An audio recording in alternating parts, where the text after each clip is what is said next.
Bueno, también creemos que es muy necesario transparentar que la ley propuesta es una ley que ordena el sistema de concesiones marítimas, pero que sin embargo deja muy al debe la gestión integrada de áreas costeras con enfoque ecosistémico, como ya se discutió en la presentación anterior, y que por lo tanto nos deja prácticamente las mismas brechas y los problemas abrumantes que hoy en día tiene la zona costera en Chile, considerando la fuerte antropización y principalmente el crecimiento urbano y las actividades industriales de alto impacto.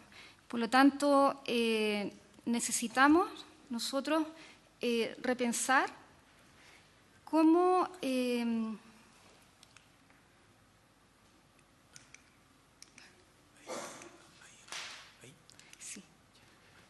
¿cómo podemos hacer mejoras a esta propuesta de ley? Y nosotros rescatamos, como ya se explicó anteriormente, 3 elementos básicos. Uno es repensar el concepto de borde costero versus el concepto científico. Borde costero es un concepto jurídico-administrativo y que está definido en la Política Nacional de Uso del Borde Costero y que está también traspasado a esta propuesta de ley. Sin embargo, no se avanza en el objeto de gestión que nosotros queremos relevar acá, que es la zona costera, que es un concepto científico avalado por mucha investigación y literatura en el mundo y que tiene un origen en procesos de escala geológica de miles de años y que nos permite entonces entender desde el punto de vista de distintas escalas de espacio y tiempo cómo factores de cambio son capaces de generar ecosistemas de alto valor natural y principalmente cultural como los que nosotros hoy en día estamos tratando de proteger. Si nosotros hacemos una comparación con el alcance territorial que tiene el borde costero, me salí de nuevo,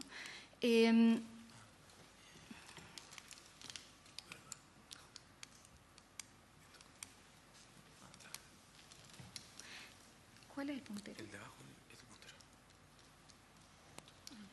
Ya.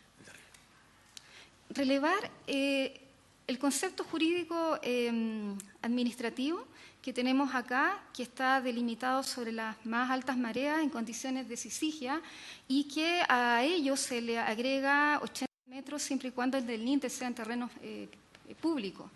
Estos 80 metros no corresponden en terrenos privados, por lo tanto, la línea de playa prácticamente hoy en día, que es una función también que supervisa el CHOA, es un instrumento de planificación territorial, sin embargo, que no genera protección de los ecosistemas costeros y, por lo tanto, una buena parte de lo que nosotros vemos acá al interior, de lo que es realmente zona costera, por ejemplo, las marismas, los grandes campos dunares, los humedales costeros, quedan sin ninguna forma de protección costera y hoy en día vemos entonces la importancia de los humedales urbanos, de la ley de humedales urbanos, para proteger, en el caso de aquellos que están localizados en la costa, aquellos fragmentos o remanentes de ecosistemas costeros que no hemos sido capaces de proteger y por lo tanto hoy en día tiene una ley que considera menos diversidad biológica, menos endemismo.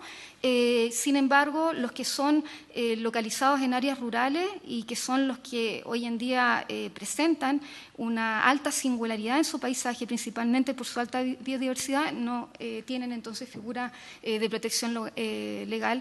Y lo mismo pasa entonces con todos los campos dunares que hoy hemos visto acá reducidos, hasta el caso de San Pedro de la Paz, donde esta misma masa dunar y hoy en día la misma arena de playa es objeto de extracción de áridos para hacer rellenos de los mismos humedales costeros para generar crecimiento urbano y eso explica entonces la tremenda antropización que tenemos en estas antiguas planicies de playa.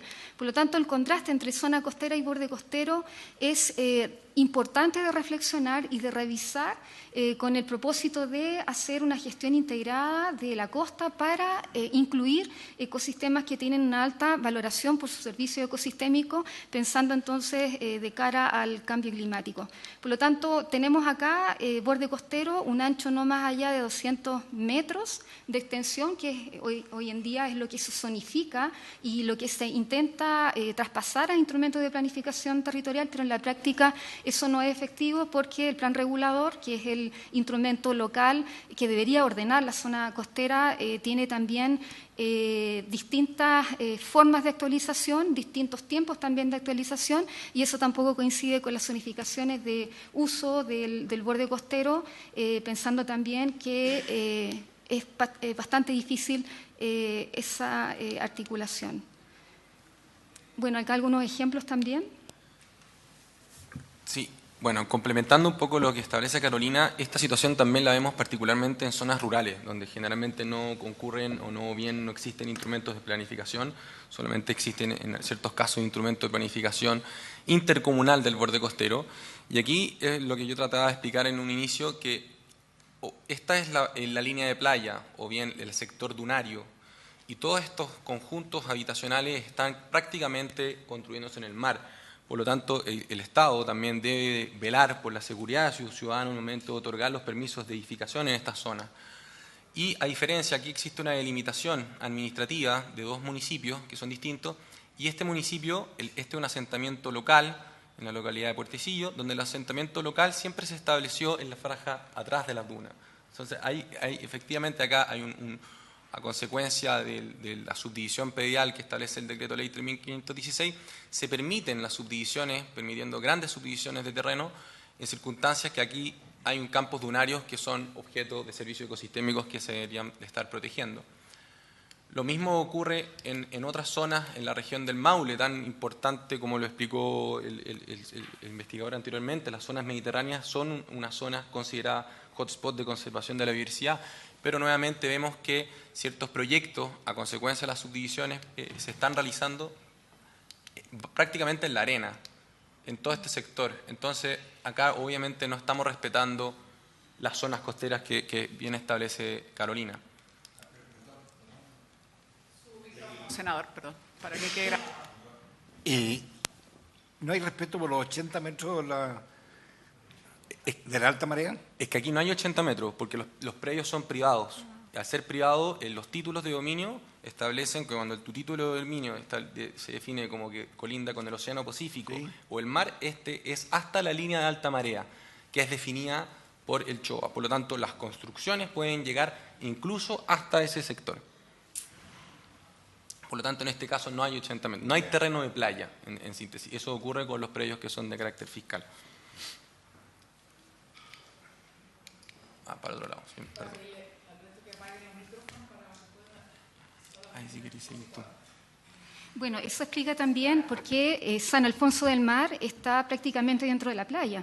Hoy en día vemos el Gieco y el humedal El Membrillo, y en el medio está San Alfonso del Mar, y dentro del mismo humedal El Membrillo, hoy en día, por efecto de la sequía, esos terrenos parecen ser menos inundables y por lo tanto son expuestos a venta, se lotean y terminan entonces durante 5 años, mientras no tenemos inundación en esos humedales, terminan entonces construyendo grandes proyectos inmobiliarios de segunda residencia que a la vez también se relaciona con la erosión costera que estamos viendo. Hasta hace 5 años Chile no tenía un proceso de erosión costera declarado como lo tiene el hemisferio norte, y donde una buena parte de las playas que son de interés turístico, por ejemplo el Mediterráneo o mismo Miami, tienen que ser rellenados a un costo altísimo por un turismo que también es de alto monto.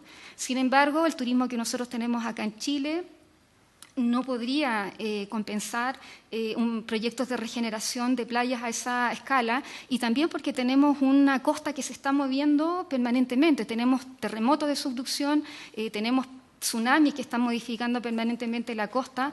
Pensemos que en los últimos 10 años hemos tenido al menos 4 eventos importantes de tsunamis locales y tsunamis lejanos que nos han producido tremendas modificaciones en la costa. Estamos hablando de alzamientos costeros de 2 metros. Eso es suficiente para cambiar todos los procesos adaptativos que tiene el ecosistema, y también las actividades antrópicas, principalmente de caleta de pescadores, que tienen que también adaptarse a esos cambios.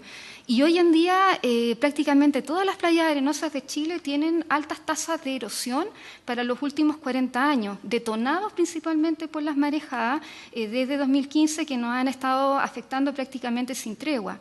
Y eso entonces ha detonado una nueva amenaza que hasta ahora no estaba en nuestra lista de amenazas recurrentes y a la cual también tenemos que generar alternativas de mitigación, pensando entonces en el cambio climático. Estos son algunos de los montos de Algarrobo. Se hizo un estudio de vulnerabilidad al cambio climático para el Ministerio de Medio Ambiente como parte del trabajo académico de 5 universidades y Algarrobo ya sabemos que retrocede sobre 1,5 metros al año para los últimos 40 años, una tasa impresionante que se esperaría quizás en procesos quizás asociados a terremotos, pero esto lo está generando las marejadas y hoy en día no sabemos cómo los ecosistemas desde el punto de vista de la relación mar-costa están hoy en día siendo afectados. Por lo tanto, estamos recién también conociendo estos mecanismos de cambio. Disculpe, Carolina, una pequeña introducción. Estamos en la hora, voy a prorrogar, por supuesto, 5 minutos para dar la posibilidad que pueda terminar. Perfecto. Otros eventos extremos, estos ya son más conocidos para nosotros porque forman parte de nuestras amenazas recurrentes, pero un altísimo costo en procesos de reconstrucción que hoy en día tampoco obedecen a un criterio de sostenibilidad para el país. A su vez también las marejadas están generando afectaciones a infraestructura costera en todo Chile. Estos son algunos de los casos del Golfo de Arauco, donde no se había percibido bien los impactos, porque principalmente teníamos reporte en la zona de Valparaíso, Viña, y en la zona norte. Hoy sabemos que esto está ocurriendo y por lo tanto la propuesta nuestra, pensando en la oportunidad que se tiene en reflexionar sobre la actual política nacional y la ley que convoca, es pensar en una ley de costa que cumpla el objetivo de gestión integrada, es decir, que no solamente ordene el proceso de concesiones marinas, sino que también entregue una condición de nueva gobernanza a la zona costera que tenga una base en el funcionamiento ecosistémico y que, por lo tanto, proteja estos ecosistemas que nos interesa conservar, principalmente sobre la base de estos 3 elementos: pensar, replantearse el concepto de borde costero versus el concepto de zona costera, con el fin de elevar resiliencia y generar propuestas de adaptación, principalmente en soluciones basadas en la naturaleza. Generar entonces una revisión del concepto de gestión integrada que está propuesto en la ley y que tiene una componente participativa muy también relevante. Principalmente pensar en las formas de articulación de las zonificaciones a los instrumentos de planificación territorial, que es algo que también está al debe por la experiencia ya en los últimos 25 años, y generar entonces una planificación territorial sobre la base del funcionamiento de estos ecosistemas. Nosotros hemos estado generando estudios. Todo lo que nosotros presentamos acá está documentado en este policy paper que presentamos en un seminario hace un mes y que vamos a seguir difundiendo sobre lo que sea, sobre el análisis de la gestión integrada de la zona costera en Chile y cómo se visualiza esto en el futuro. Y a la vez también un geolibro que contiene las últimas investigaciones del funcionamiento de la costa y que se va a poner también a disposición en las próximas semanas. Sí, solo para terminar, como han visto, señora presidenta, hay una serie de información que está condensada en esta breve presentación, pero que por su intermedio quisiéramos pedirle a la Comisión que pudiera recibirnos en las futuras sesiones para poder desplegar una serie de datos científicos, pero también la experiencia local de lo que significa gestionar la zona costera, porque nos parece que en un escenario de cambio climático, donde la zona costera es una de las zonas más vulnerables por lo que puede ser la subida del nivel del mar, tenemos que tener el momento de poder conversar sobre una ley de costa, porque es ahí donde nos estamos jugando muchos de los servicios ambientales que nos prestan los ecosistemas costeros. Gracias, señor presidente. Muy bien, yo quiero agradecer la presentación de ustedes. De luego le vamos a pedir a la Secretaría que accedan al estudio que ustedes hicieron. Creo que es muy importante que lo conozcamos los senadores, pero además quiero ofrecerles algo más. Con el ministro de Bienes Nacionales quedamos de generar una mesa técnica con los asesores, porque había varias dudas justamente, pensando que estaba muy centrado en que se cambiaba de administración, pero no había el suficiente énfasis en lo que es el tema ambiental, lo que es una mirada más integral. Justamente sentíamos que había varias debilidades y, por lo tanto, la idea es generar esta mesa técnica, y yo desde ya quiero dejarlos invitados permanentemente y voy a solicitar que se les incorpore también, porque creo que el mundo académico y científico tienen mucho que decir y naturalmente podemos avanzar de mucho mejor manera con fundamentos si tenemos el respaldo que nos entregan ustedes con sus investigaciones y no solamente que pueda hacer el Ejecutivo y en este caso los senadores de la Comisión de Medio Ambiente. Así que voy a proponer que también sean incorporados a la mesa técnica o a lo menos estén invitados permanentemente cuando estemos viendo justamente la llamada hasta ahora ley del borde costero, aunque estamos de acuerdo con ustedes que no debiera ser ley del borde costero para empezar como titular. Así que agradecerles muchísimo. 10 segundos, nada más. 10 segundos, encantada. Nada más. En los estudios que ustedes están haciendo, que me parece muy importante la colaboración que van a hacer, no nos olvidemos que existe una ley, la Osquenche, que también hay que respetarla. Bueno, también tiene que contemplar, por eso por ahí mencionaron, no solo los temas ambientales, sino las comunidades indígenas. Y está el caso de la ley de los Osquenche, entre otras cosas. Muy bien, muy agradecidos y por haberse cumplido el objeto de la sesión, se levanta. Muchas gracias.